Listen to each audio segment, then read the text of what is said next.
Shalom, bien-aimés, que la paix et la grâce du Seigneur vous soient accordées dans le nom puissant du Seigneur Jésus-Christ, notre roi qui revient bientôt, que nous attendons. Et bien-aimés, nous ne cessons de rendre grâce à Dieu. Nous ne cessons de vous parler, de préparer les enfants de Dieu, ceux qui ont crié en Jésus-Christ.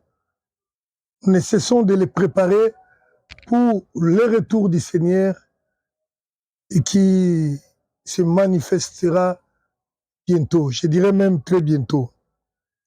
À la grâce du Seigneur, aujourd'hui, nous allons partager ce message que nous avons intitulé « Prépare-toi à la rencontre du Seigneur ». Prépare-toi, bien-aimé, à la rencontre du Seigneur. Pourquoi nous allons partager ce sujet? Bien-aimé, nous savons tous avec certitude, du moins nous qui croyons en Jésus-Christ, que Jésus-Christ revient bientôt. Nous n'avons plus à discuter là-dessus, sur ces choses-là. Du moins pour ceux qui sont d'abord chrétiens et qui sont informés des événements qui se passent à travers le monde. Chaque jour, chaque événement qui arrive, en tout cas, ça confirme que l'avènement du Seigneur Jésus-Christ est réellement pour bientôt. Ceci doit nous interpeller. Qu'est-ce que nous sommes en train de faire dans l'attente du Seigneur Jésus-Christ? Et mais pourquoi nous allons partager cette exhortation que nous avons intitulée « Prépare-toi à la rencontre du Seigneur de ton Seigneur ». C'est parce que d'abord, nous savons une chose, la Bible dit « La nuit est avancée et les jours approchent ». Si du moins Paul, en ces temps-là, pouvait parler, pouvait dire que la nuit est avancée, que le salut est plus proche de nous que lorsque nous avons crié, à combien plus forte raison aujourd'hui, nous qui vivons aujourd'hui, penserions que le temps est vraiment avancé. La Bible dit, les ténèbres ne régneront pas à toujours. Vous savez, cette nuit dont la Bible dit que la nuit est avancée, a commencé depuis que Christ est décédé sur la croix. Je l'ai toujours dit et souligné que les temps de la fin ont commencé avec la venue du Seigneur sur la terre. Les temps de la fin ont commencé là.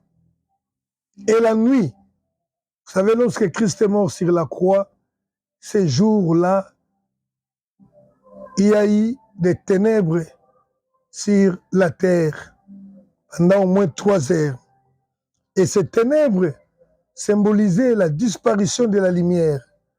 C'est encore plus symbolique parce que aujourd'hui, Christ est parti pour revenir et nous sommes restés dans les ténèbres. Les ténèbres qui signifient le règne du diable, le règne de Satan. C'est pourquoi l'apôtre Paul pouvait dire aux Romains avec raison, la nuit est avancée, les jours approchent. Alléluia. Notre Seigneur Jésus-Christ, l'étoile brillante du matin, le soleil de la justice, approche pour venir nous libérer. Jésus revient bientôt, comme je le disais, c'est une parole certaine et digne de confiance. Pourquoi Jésus revient-il sur la terre? Apocalypse chapitre 22, verset 12 nous dit qu'il vient avec sa rémunération pour rendre à chacun de nous selon ses œuvres. Donc nous ne devons pas oublier, bien-aimés, que le retour du Seigneur Jésus-Christ, pour les uns, ça sera une joie. Pour les autres, ça sera une détresse, un malheur. Il vient pour juger. Il ne faut pas que nous perdions cela en esprit. Christ vient pour juger. Et j'aimerais que nous comprenions une chose, le jugement de Dieu est terrible. Le jugement de Dieu est redoutable. La Bible nous renseigne dans Hébreux chapitre 10, à partir du verset 26 jusqu'au verset 30, on nous dit ceci. Celui qui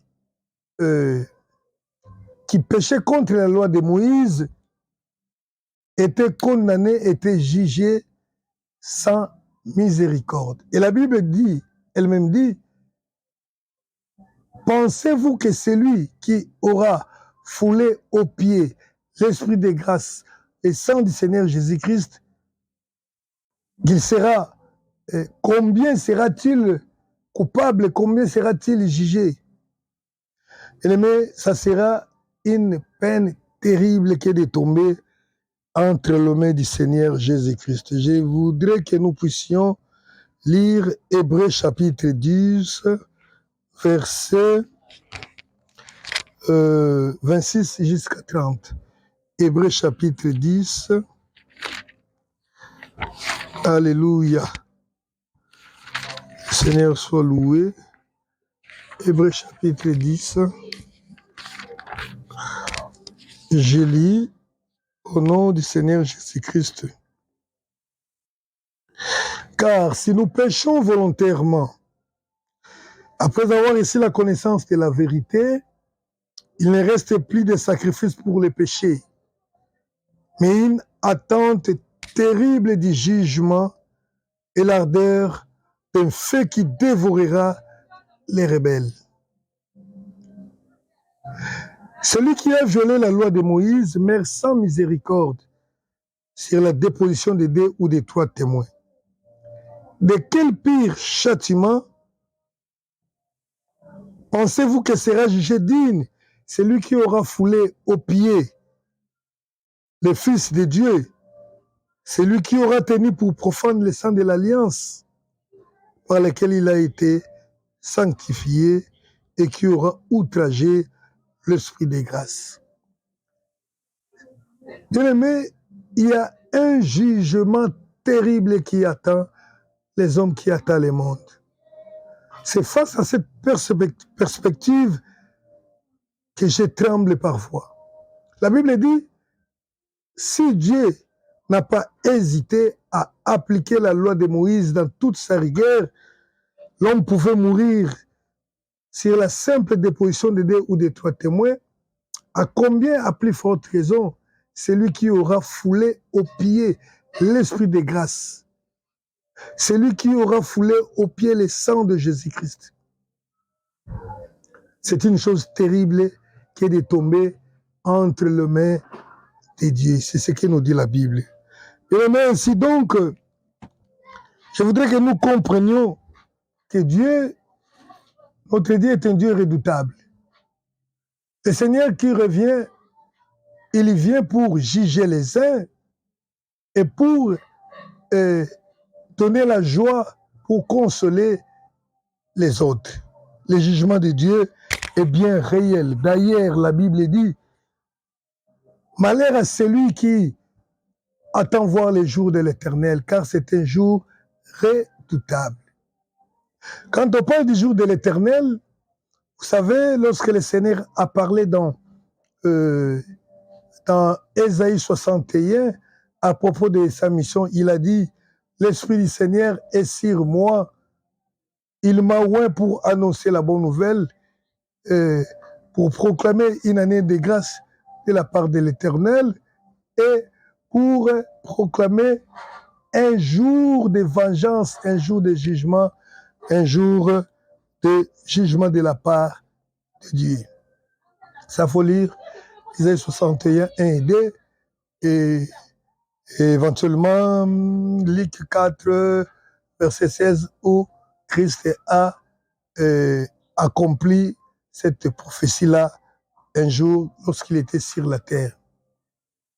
Bien-aimés, les jours de l'Éternel, comme le décrit Amos, chapitre 5, c'est un jour redoutable. Il existe un jour de vengeance, un jour de colère, un jour où le Seigneur va juger, où le Seigneur va devoir punir tous ceux qui ont foulé au pied l'Esprit de grâce, c'est-à-dire qui ont rejeté son évangile.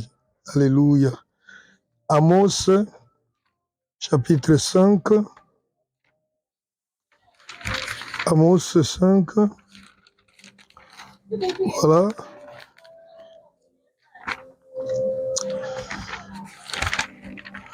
La Bible est le papier n'est ça. Et c'est. Voilà. Amos, chapitre 5, verset.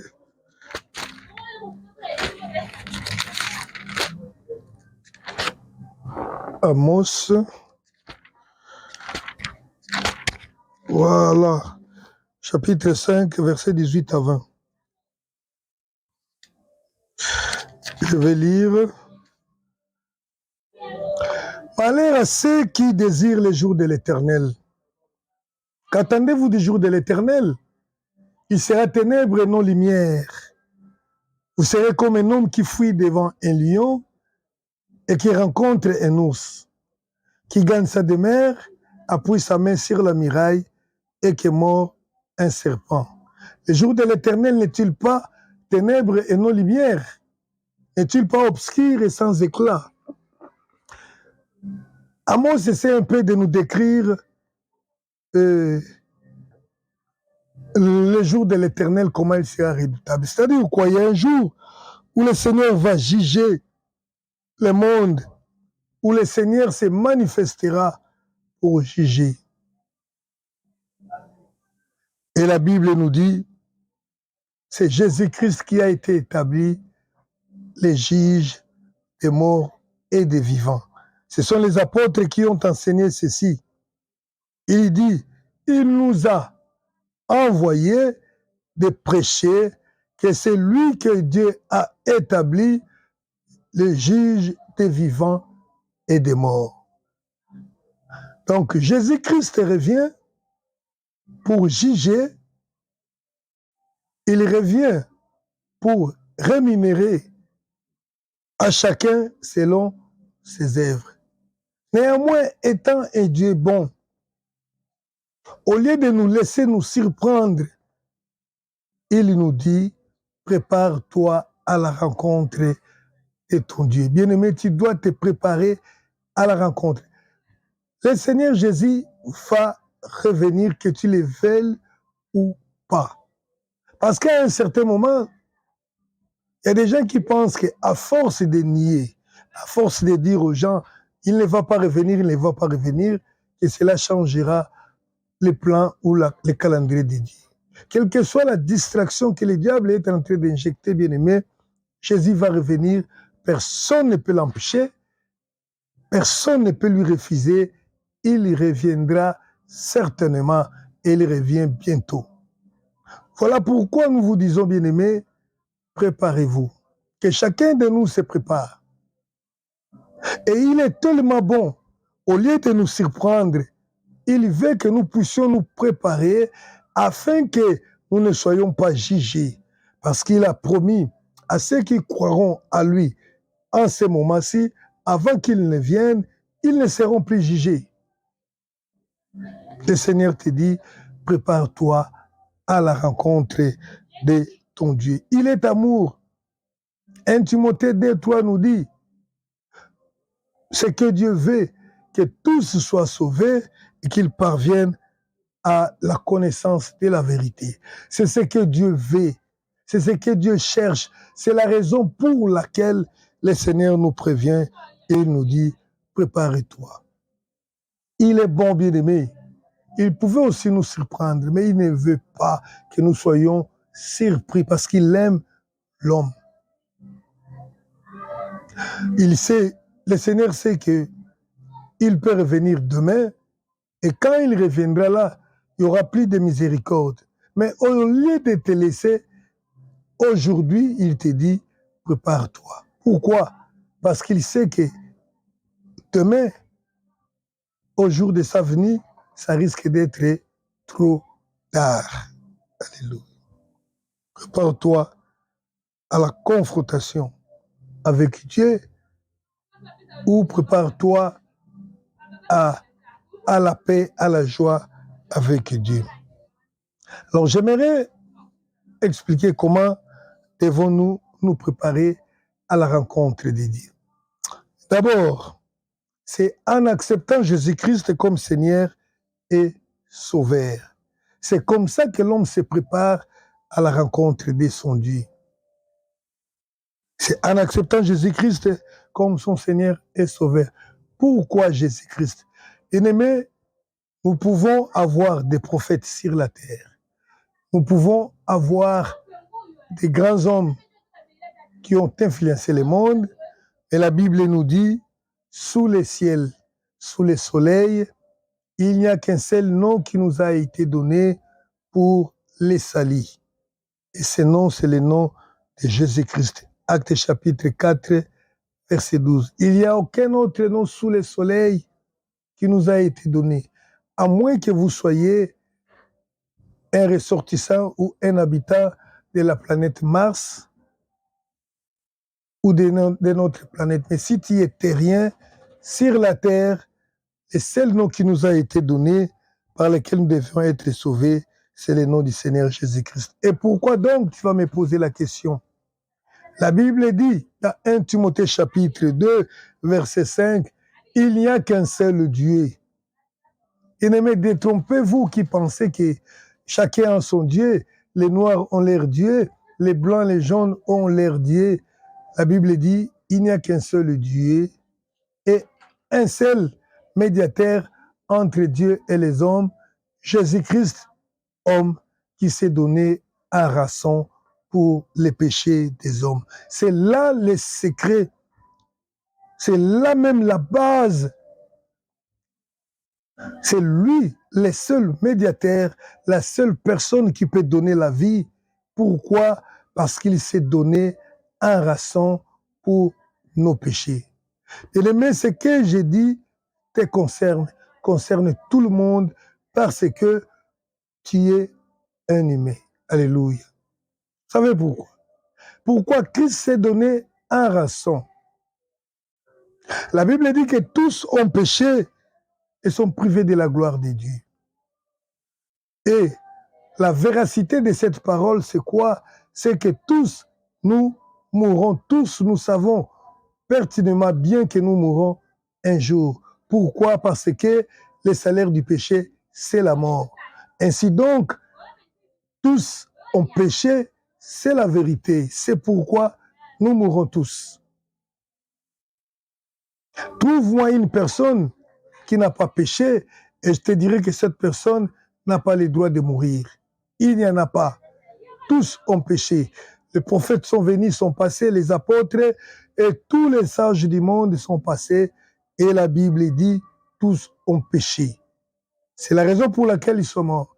Mais Christ, Jésus-Christ, n'a commis aucun péché. Alléluia. S'il avait commis un péché, il mourrait certainement comme tous les hommes, comme ton père, comme ma mère, comme nos ancêtres, comme tout le monde. Jésus-Christ n'a commis aucun péché, ce qui lui donne le droit de ne pas mourir, ce qui lui donne le droit de vivre éternellement. Mais il a accepté de mourir pour l'homme qui a péché. Donc pour toi et pour moi. Il a accepté de mourir, il s'est donné, il a accepté. Vous savez, Christ pouvait dire, oh, j'ai terminé, je n'ai plus envie de vivre sur la terre et monter. Parce que la mort ne pouvait rien. Il a accepté de mourir. C'est pourquoi sa mort, le sang qu'il a versé, a été considéré auprès de Dieu comme la rançon pour les rachats de l'homme, du péché ou simplement de la conséquence du péché qu'est la mort. Jésus-Christ t'a racheté de la mort par son sang. Ainsi donc, celui qui croit en Jésus-Christ, qui accepte le sacrifice, l'œuvre de Jésus-Christ sur la croix, il bénéficie de cette grâce-là, donc la rançon-là. Et nous comprenons bien ce qui se passe lorsqu'une personne a été retenue comme otage et qu'il faut les libérer. Et quand on nous demande la rançon, il faut nécessairement payer pour les libérer. Et nous étions esclaves du péché, condamnés à mort, sans aucune possibilité d'être libérés, sans aucune, car tous étaient liés par les liens de la mort. Voilà pourquoi Christ est venu, il a donné sa vie pour mourir. Et comme lui n'avait pas péché, c'est qu'il lui a donné le pouvoir de ressusciter. C'est pourquoi il est ressuscité des morts, et cela prouve que lui, il a vaincu la mort, ainsi il a le pouvoir de donner la vie à quiconque croit en lui. Voilà pourquoi nous croyons en Jésus-Christ. Et la Bible dit encore, c'est lui qui a été établi juge des humains et des morts. De tous ceux qui sont partis avant, de ceux qui partiront après, de ceux qui resteront vivants, c'est Jésus-Christ lui-même qui a été établi les juges. Voilà pourquoi il faut coopérer avec ces juges-là. Voilà pourquoi il faut te préparer à la rencontre de ces juges. Il est écrit dans Hébreux chapitre 9, verset 27, il est réservé aux hommes de mourir une seule fois, après quoi vient le jugement. Les jugements que tu les veuilles ou pas. Mais Christ, comme il est venu pour nous donner cette vie, c'est ça, bien aimé, que je considère comme la grandeur de Dieu, l'amour de Dieu. C'est lui là, qui n'a pas voulu nous surprendre, il s'est donné. Il nous a aimés gratuitement pour nous donner la vie. Comment se préparer à la rencontre? Comment se préparer à l'éventualité de ces jugements? C'est en acceptant Jésus-Christ comme Seigneur et Sauveur. C'est ça la clé de la préparation. Bien-aimés, vous allez travailler pour essayer de réparer la terre. Oh non, voilà, la terre est en train de se détruire. Il faut travailler, il faut éviter. La Bible dit, la terre et les cieux vieilliront. Et il les déroulera comme un habit, il la créera un autre. Le cycle de la fin est venu. Et tu dois te préparer afin de rencontrer ton Dieu. Il y aura un jugement pour tous. Le jugement est là. Même si Christ ne vient pas demain, la Bible le dit. La Bible dit, comme je viens de le souligner, et après la mort vient le jugement. Oui, bien-aimé, à moins que tu me dises, si tu ne penses ne pas être concerné, tu dois me dire que toi, tu ne mourras pas.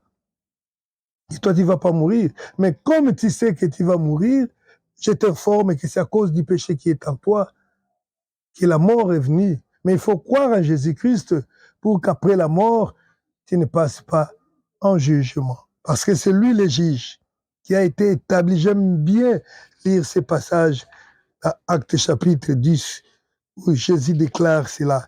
10, 42, 43. Alléluia. Et Jésus nous a ordonné de prêcher au peuple et d'attester que c'est lui qui a été établi par Dieu, juge des vivants et des morts.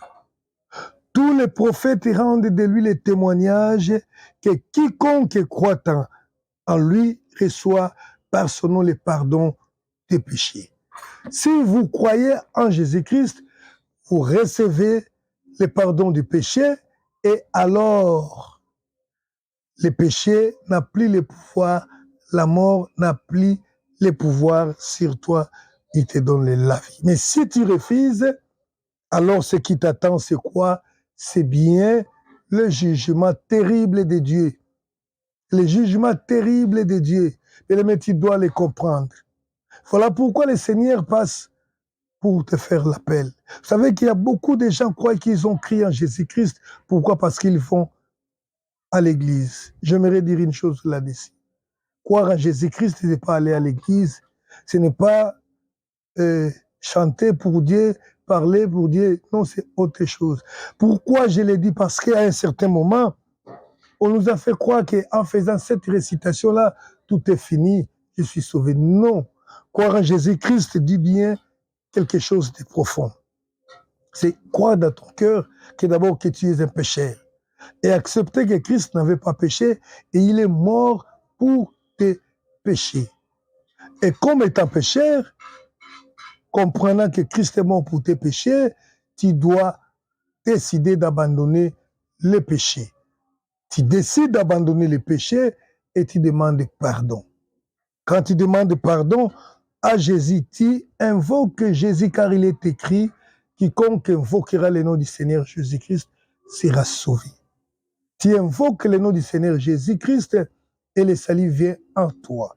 Tu es sauvé. Néanmoins, tu dois continuer à marcher selon la voie du Seigneur. Pourquoi? Parce que tu l'as accepté comme Seigneur.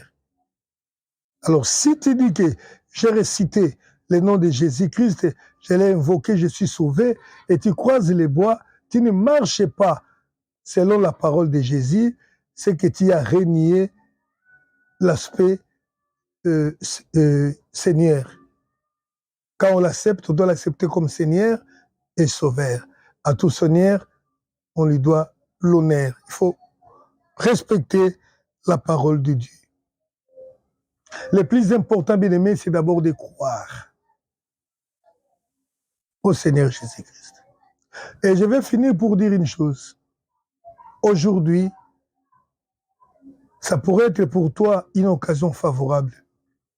La Bible dit, si vous entendez sa voix aujourd'hui, n'endurcissez pas vos cœurs, comme au jour de la révolte, comme à ceux qui l'ont fait dans le désert.